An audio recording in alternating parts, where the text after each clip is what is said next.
This is the third, I'm going to call them chapters. I just like saying chapter. This is the third chapter of the Monique Marvez Show, the fourth podcast of 2020, which I am calling Timing is Everything. So if you listen to the first section, which was rules of engagement, of which I have tons of new ones, exciting ones, better ones. I mean, think about it. I remember I was in an unhappy marriage 3 times, but the third time, and we were sitting in the grass in Indianapolis at a Lyle Lovett concert. And I love me some Lyle Lovett. And I remember just as Lyle did Lyle's thing, turning to my husband, because I was thinking, like, it could get better. I'm not an idiot. He had a lot of good qualities when I married him. And I said, boy, and he was, very faith-based person. He was Christian, which is one of the things I was drawn to. We'll talk about that another day. That being said, I'm not an idiot. He had a lot of very good qualities, and in some ways he was a very nice man. And, things changed, shifted. It happens. So as we sat there, I said, I see that the kids, now keep in mind, this is in the early 2000s, like millennials was barely a phrase because millennials were, 15 years old or 12 years old or however old they were then, 15, 16 years ago. So I said, the kids do things different than we do. They're just so much more experiential. How interesting would it be that if instead of getting married, people just had contracts, just like, because I had just signed a large radio contract, and the contract basically had an automatic renewal clause that if nobody had anything to say, the second year I was automatically renewed at a $10,000 increase. No need to discuss it. It's like done. 2-year contract in place. If nothing is said after the end of the first year, we're good to go. I said, how great would it be if marriage was that way? That you put a 5-year contract in place, and when you're getting close to, the middle of year 4, you're like, hey, what do you think of this? We're both changing a lot. What if we take it from 5 to 2? What if we monitor this more closely in our next contract negotiation? Well, he went ballistic. He's like, what are you trying to say? You don't want to be married to me? Or you wish there was a way out? Or you didn't make that commitment? Like a commitment's a commitment. I'm like, a contract's a pretty strong commitment. And it was. When the station flipped formats, they paid me. I was still getting paid from that gig when I got a new gig. That worked out. Alimony's not like that. If you get remarried, alimony cuts off. Radio was a much better boyfriend. So yeah, I mean, I thought about, this new way of interacting. And I always jokingly say I'm the world's oldest millennial because I like this world. I've got 0 complaints. I remember having a conversation with my mother after my second divorce, where she's like, you made a commitment, go to therapy. You stood in a church and told people. And I said, Mother, every single thing we're discussing is history and property. And none of those mean anything to me. I've always been experiential. I've always been energetic. I've always been about currency, energy, love, motivation, intention.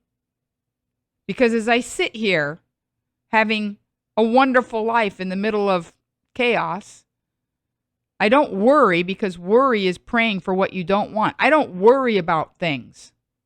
I do my level best to make sure that I'm in alignment with what's supposed to happen. If I want to lose pounds, I watch what I eat. Then I took it a step deeper and realized, well, it's not just calories in, calories out. 1,200 calories of Twinkies isn't going to make your body feel the same as 1,200 calories of healthy food. The people can tell you it's calories in, it's calories out. I promise you those people probably like junk food. I like junk food. I love junk food. But, there comes a time when if you want to have grown-up results, you have to have grown-up relationships, new rules of engagement. Right now in my refrigerator, as we speak, I have a slice of key lime pie from the fish market in San Diego. Great restaurant. One of my favorite desserts. Did I eat it in the middle of the night last night and say, screw it, tomorrow's my birthday? No, I didn't. It's in my fridge. I may only eat half of it. I may not even eat it today. I have a different relationship with sugar. I have a different relationship with chips. Do I love them? Yeah. But if I want to have a grown-up life with amazing results, I have to have new rules of engagement. I can't just be an adult. Have you ever seen when you're in a museum, especially natural history, my tippy faves? I remember going to the Museum of Natural History in New York City as a very, very little girl and seeing the bones of a dinosaur for the first time. I was like, oh my gosh. Or I think there was a mastodon in the lobby. I remember the first time I saw a gyroscope and how a gyroscope works. Anyway, I digress. But that being said, in the museums of natural history, they have a bug. And you'll see the little bug, like a larva, and then they'll say like adult beetle, adult scarab. Very cool. They don't say grown up. They don't know if it was mature. They don't know if it made the right decisions. They don't know if it maxed out its 401. These are grown-up behaviors, not adult. Adult just means you grew, that your body got to the full size of the species.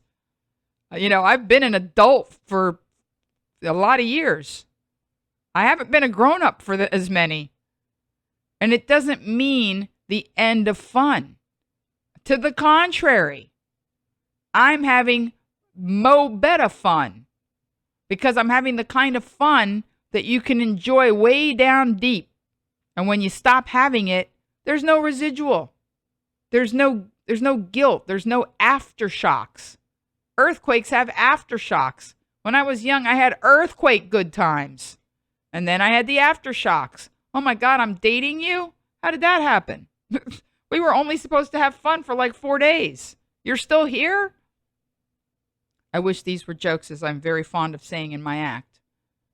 I want you to think about not just your rules of engagement, not just not arguing for your limitations, but today, going forward, right now, today, it's your turn. What if it was your turn? What if this is the exact moment where every single thing you think you did wrong was right because of the world we live in?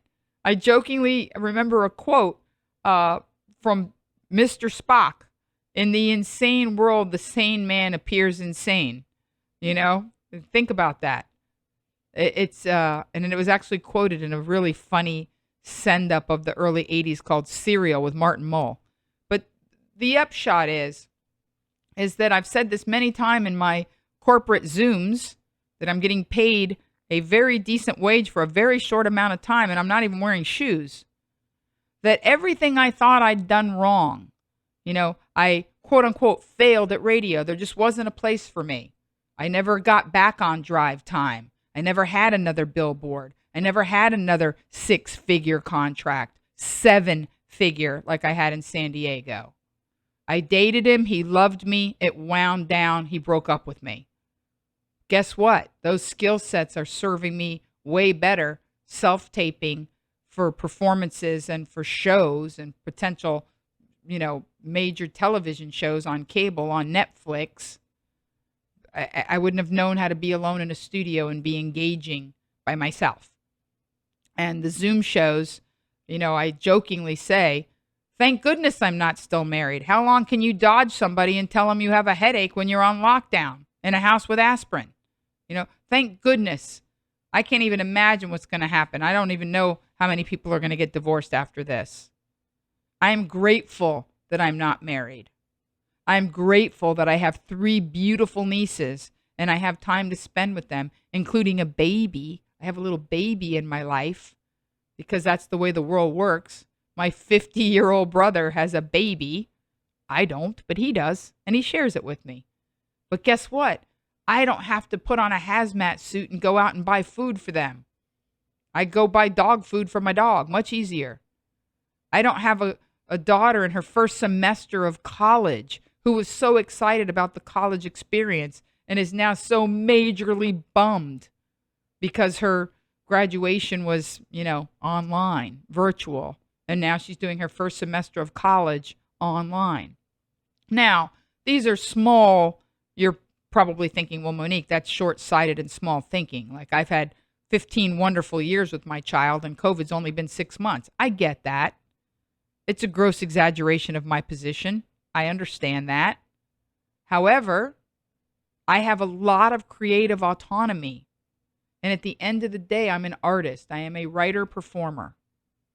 And if I were using up all of this time to learn technology, to get on social media, to build a YouTube channel, to have a presence with casting agents, while I was trying to be a good mother or a decent wife or even a good wife, I don't know that it could happen. Timing is everything.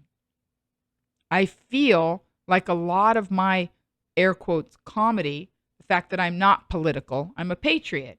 I love this country, and I'm very vocal about that, but I'm not political. I have friends that go bananas because they're like, you can't be, ambivalent about this. You have to have strong feelings. I'm like, I don't. You can't tell me how to feel.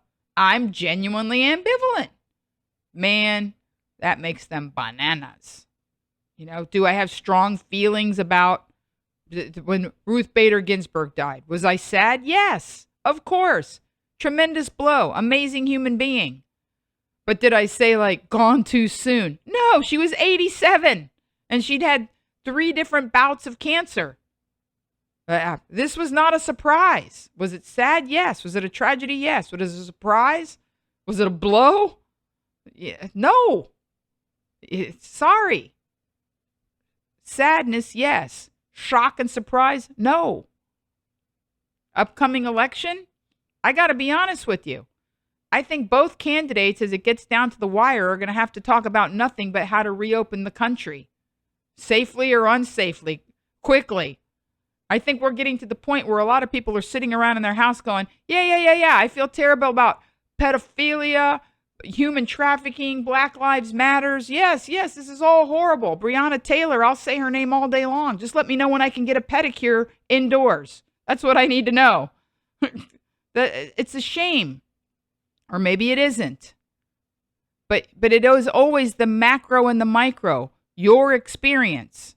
At some point, you, and I mean you, not the rhetorical, you are going to have a bad day. There's going to be a day where something happens, the loss of a parent. It's going to happen. It's the way it's designed.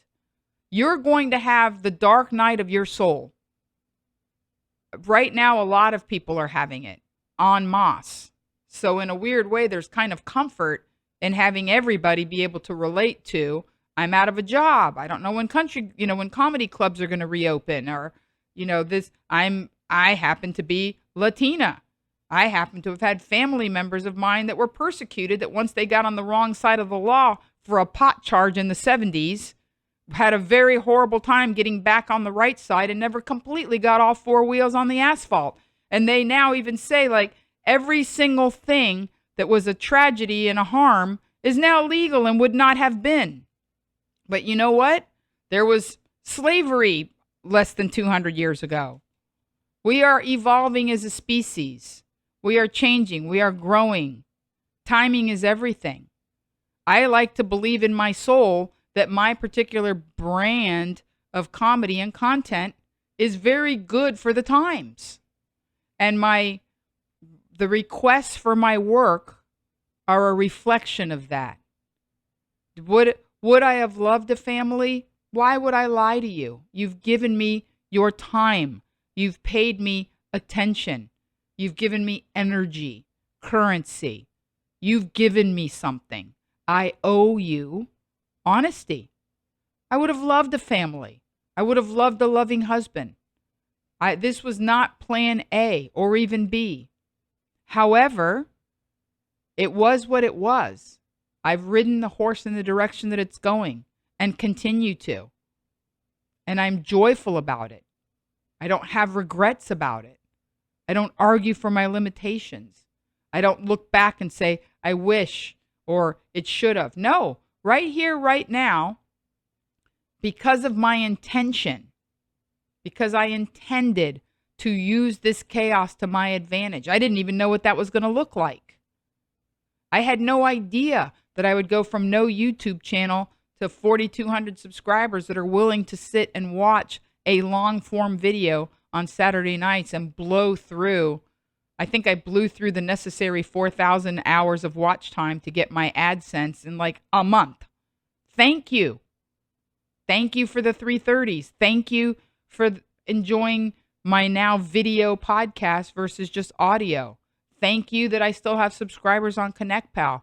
Thank you, thank you, thank you. More thank yous.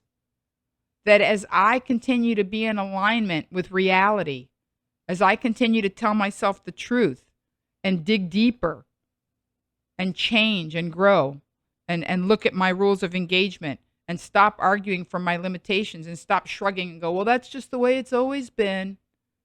Or, boy, I sure wish that fill in the blank. I still had a TV contract to write scripts. Yeah, that was good money. That was a good time. I did that for a while.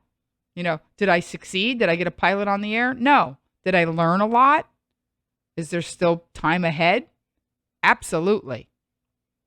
Absolutely. Life is cumulative. Every single skill set that I acquired in every genre, from marriage to radio, I'm using now. I'm using during this COVID period to create content that I believe is in alignment with the times, that will be of value. You know, price is what you pay. Value is what you get. I didn't say that, Warren Buffett did, but it's good, right? I'm very excited. I've said it many, many times. I think I even said it on my HBO special. It's on, just in case you're curious, HBO. It's not just HBO Max. It's just type it in. Ha, capital H-A, Festival. Ha Festival of Comedy Arts. Ha. I'm 40 minutes in, but you should watch the whole thing. It's hilarious. But I'm telling you, as I've told people at Hermosa Beach, as I've said, I believe on HBO, memorize this face. This is the face of joy. This is the face of somebody who's moving through life like a Japanese magnet train, bullet train that rides on magnets, no friction.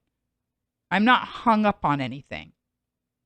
I'm connected to all of you and grateful. I'm attached to nothing. It's very different. I don't have expectations of outcome. I don't sit here saying I wish or I hope. I have complete faith that if I continue to use things to my advantage in the best way for myself and everyone around me, that timing is everything, and that today is the beginning of better times than yesterday. It is. I've seen it. I feel it. I've been feeling it for months. And as the sediment gets shaken loose and I can scoop it out and get rid of it, I feel very light. I feel very excited. I feel like I'm picking up momentum. I'm enjoying the process of observing my rules of engagement and falling in love with people that I had fallen out of love with because I didn't focus or have the time or the inclination. And as other people that I've fallen out of love with and said, you know what? I'm going to put you on an energetic timeout and spend a little time loving this here that feels good and is wonderful. It's fun. It's not a job. It's a labor of love.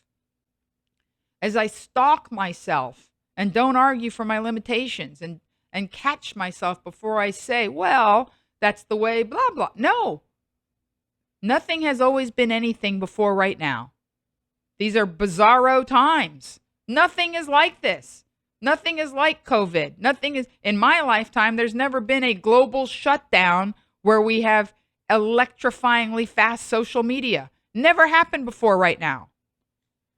And what if you could convince yourself that timing is everything?